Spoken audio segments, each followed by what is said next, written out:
नमस्कार, मेरा नाम राजन सिंह मुकुट है और आज के इस वीडियो में हम आपके सवालों का जवाब देने वाले हैं। लेकिन उससे पहले दो बातों को आपको ध्यान रखना होगा। सबसे पहला कि अब नवरात्रा शुरू हो चुका है, तो वीडियो शुरू करने से पहले ही हम आपको बता दें कि अब आपको रोज़ रोज़ वीडियो 9 दिन तक तो ऑलमोस्ट देखने को मिल ही जाएगा, क्योंकि बाहर के सारे कामों से छुटकारा मिल चुका है। अब बाहर का कोई काम नहीं करना है 9 दिन तक।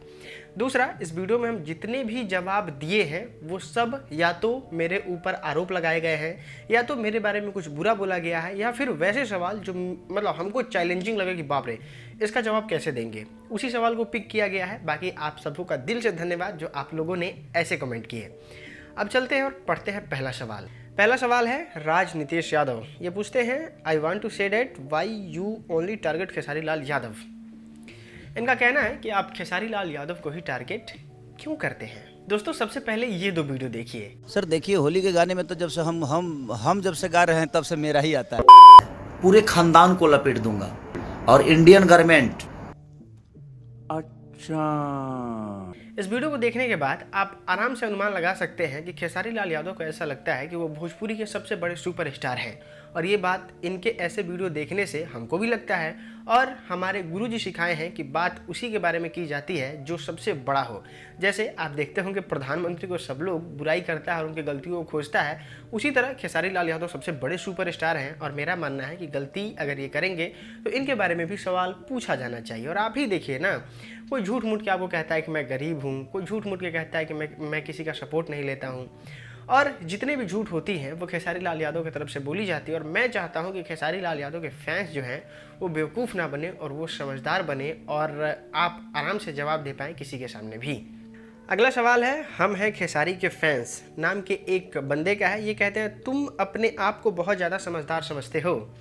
देखो मेरे भाई, हम तुमको बहुत ही सिंपल और साधारण शब्दों में कुछ जवाब देते हैं। सबसे पहला चीज़ कि आप अगर कोई भी काम करते हैं वो काम मैं नहीं कर सकता हूँ, या फिर दुनिया के जो जैसे जैसे लोग हैं वो अपना अलग अलग काम करते हैं, वही काम मेरा भी है और मैं भी उसी तरीके से काम करता हूँ। अब काम में ये हो जाता है कि ये जो मैं करता हूँ ना, मैं जितना अपने वीडियो में समझदारी दिखाता हूँ वो आप भी दिखा सकते हो बड़े आसानी से। पता है कैसे? मैं एक वीडियो को बनाने के लिए 2-3 दिन का समय लेता हूँ, अच्छे से रिसर्च करता हूँ, सब तरीके से पता लगा के, और तब आप लोगों तक रिप्रेजेंट करता हूँ। अब देखिए, आप मेरी वीडियो को देखते हैं तो आप अपने जीवन में कोई और काम करते होंगे, जैसे आपका खेलना कूदना भी काम हो सकता है, आप किसी क्लास के टीचर हो सकते हैं, या फिर आप अपने प्रोफेशन से जुड़े इंसान हो सकते हैं। अब 3 दिन लगा के आप एक फैक्ट तो नहीं ढूंढने जाइएगा कि हाँ एक्चुअल इस बात की सच्चाई क्या है, तो उसी चीज़ को हम अपने काम को समझ के यहाँ पे आपके सामने ला के रख देते हैं। अब आप सही गलत का डिसीजन ले लेते हैं, तो इसमें मेरे समझदार होने का क्या बात है। तो बस यही था मेरा जवाब। आप समझ गए होंगे कि मैं समझदार हूँ या नहीं। अगला कमेंट है, खेसारी लाल यादव के घर से तुम्हारा रोटी चलता है, आगे भी चलेगा। इस कमेंट करने वाले का नाम है ड्रीम 1 करोड़। दोस्तों, मैं ये जता नहीं रहा हूँ, बस आपके नॉलेज के लिए बता रहा हूँ कि इस वाले चैनल से जहाँ पे आपको ऐसा लगता है कि खेसारी लाल यादव की वजह से हमारी दाल रोटी चलती है, तो मैं आपको बता दूँ कि सारे लाइफ टाइम में जितना मैंने इस चैनल से कमाया है ना, उससे 2 गुने दाम का वो कैमरा है जिससे मैं इस वीडियो को रिकॉर्ड कर रहा हूँ। तो ये तो कहना ही मत कि। अगला सवाल है शुभम यादव का। ये बहुत ही बढ़िया क्वेश्चन लिखते हैं कि भाई अगर कोई और स्टार भी गलती करता है तो आप उस पर भी वीडियो बनाइए, खेसारी लाल यादव के अलावा। देखिए दोस्तों, सुपरस्टार हम भोजपुरी फिल्म इंडस्ट्री में 3 लोगों को मानते हैं। सबसे पहले नंबर पे आते हैं दिनेश लाल यादव निरहुआ, दूसरे नंबर पे आते हैं पवन सिंह, और तीसरे नंबर पे आते हैं खेसारी लाल यादव। अब देखिए, निरहुआ इस कंट्रोवर्सी में पड़ते ही नहीं है, तो उनके बारे में बनाने का कोई सवाल ही नहीं है। दूसरे नंबर पे आते हैं पवन सिंह, जो कि गलतियां करते हैं, लेकिन वो कभी ऐसा नहीं करते हैं कि उसको छुपाने की कोशिश करें। आपने आज तक ऐसा स्टेटमेंट नहीं देखा होगा पवन सिंह का जिसमें वो कहते हो कि पूरे खानदान को लपेट देंगे, या फिर ऐसा नहीं कहते होंगे कि हम ही हैं तो हैं सबसे बड़ा सुपरस्टार, या फिर मेरा ही फिल्म चल रहा है। उनके बोलने पे, उनके बातों को रखने पे और जनता से कनेक्ट होने के मामले में वो सबसे एकदम फ्रैंक है, इसलिए उन पे भी उतना ज़्यादा टॉपिक नहीं रिसर्च हो पाती है। लेकिन अगर बात खेसारी लाल यादव की करें, हम ऐसे सोच रहे हैं, या फिर कोई एक वीडियो देखें और उसमें 50 गलती निकल जाएगा, लेकिन फिर भी उस 50 गलती को ना निकाल के वैसे गलतियों को टारगेट किया जाता है जो वाकई जनता के सामने आनी चाहिए, इस पर बातें होनी चाहिए, क्योंकि सुपरस्टार से और किसी के स्टारडम से ज़्यादा इंपॉर्टेंट हमारा भोजपुरी है और हमारे दर्शक आप लोग हैं। अगला सवाल है भोजपुरी वर्ल्ड का। ये मेरे पर्सनल बारे में पूछते हैं, आप किस कास्ट के हैं? आप सारे लोगों के सच्चाई बताते हो तो अपने कास्ट में क्या परेशानी है? Please pick my question. देखिए भाई, ऐसा है कि भोजपुरी फिल्म इंडस्ट्री में सबसे ज़्यादा जातिवाद होता है, सबसे ज़्यादा दलाली होता है, और हम ये दोनों चीज़ नहीं चाहते हैं। सबसे पहले ज़रा सोचिए कि हम किसी भी कास्ट के हों, मेरे सपोर्ट करने वाले 2-3 हज़ार लोग तो आराम से हो जाएंगे, और मैं कुछ भी बनाऊँ उसको शेयर भी बहुत आसानी से कर देंगे। लेकिन क्या फ़ायदा खेसारी लाल यादव की तरह कास्ट के दम पे अपने आप को ऊपर लेके आने की कोशिश करना, या फिर वो वैसा ही है ना कि हम आपको बताते हैं, वो वैसा ही है जो एक लेवल पे जाके आदमी रुक जाएगा। जैसे खेसारी लाल यादव कभी वहाँ से आगे नहीं बढ़ सकते हैं। आप देख लीजिएगा, मैं ये स्टेटमेंट दे रहा हूँ ना, वहाँ से वो आगे नहीं बढ़ सकते, वहीं रहेंगे। आज से 10 साल बाद देखिए, 15 साल बाद देखिए, वो वहीं स्टक रहेंगे।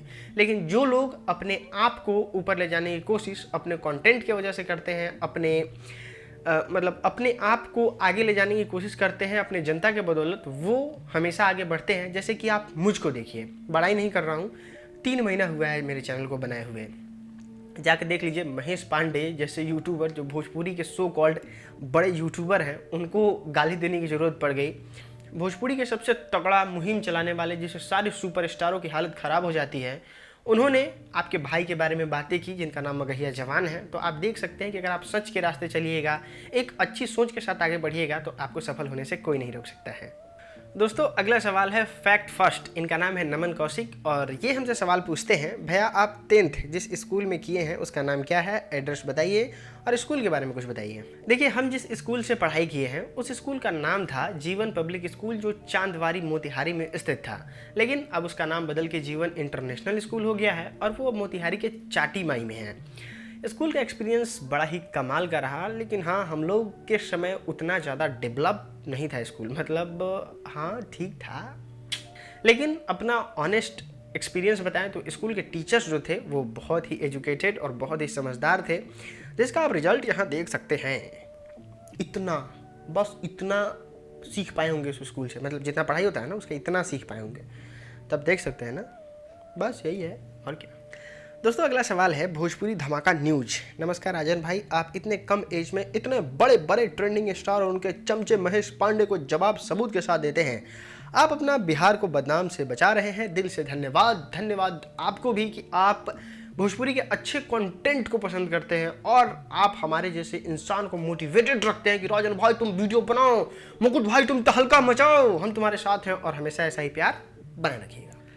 अगला सवाल है न्यूज 1 भोजपुरी का। ये थोड़ा पर्सनल सवाल पूछते हैं। ये कहते हैं, मैं पूछना चाहता हूँ आप इतने समझदार कैसे हो, यानी कि आपके पापा क्या करते हैं? मेरे पापा सिंचाई विभाग में क्लर्क थे, जो अब रिटायर कर चुके हैं। वो घर पे आराम करते हैं, और मैं उनके सारे समझदारियों का इस्तेमाल करके थोड़ा सा आप लोगों तक पहुंचाने की कोशिश करता हूं, और थोड़ा सा उनके कामों में मदद करता हूं। बस नवरात्रा है तो अब नहीं करना है 9 दिन। दोस्तों, ये था Q&A, जिसमें हमने कोशिश किया कठिन सवालों को लेने का। बहुत ज़्यादा गर्मी लग रहा है, अब जा रहे हैं पंखा चला लेने ताकि ठंडा ठंडा हवा लगे। और बस फिलहाल के लिए इस वीडियो में इतना ही। इंस्टाग्राम पर फॉलो करना मत भूलिएगा, और कुछ नहीं। बाय बाय बाय, टाटा, गुड बाय, गया ना।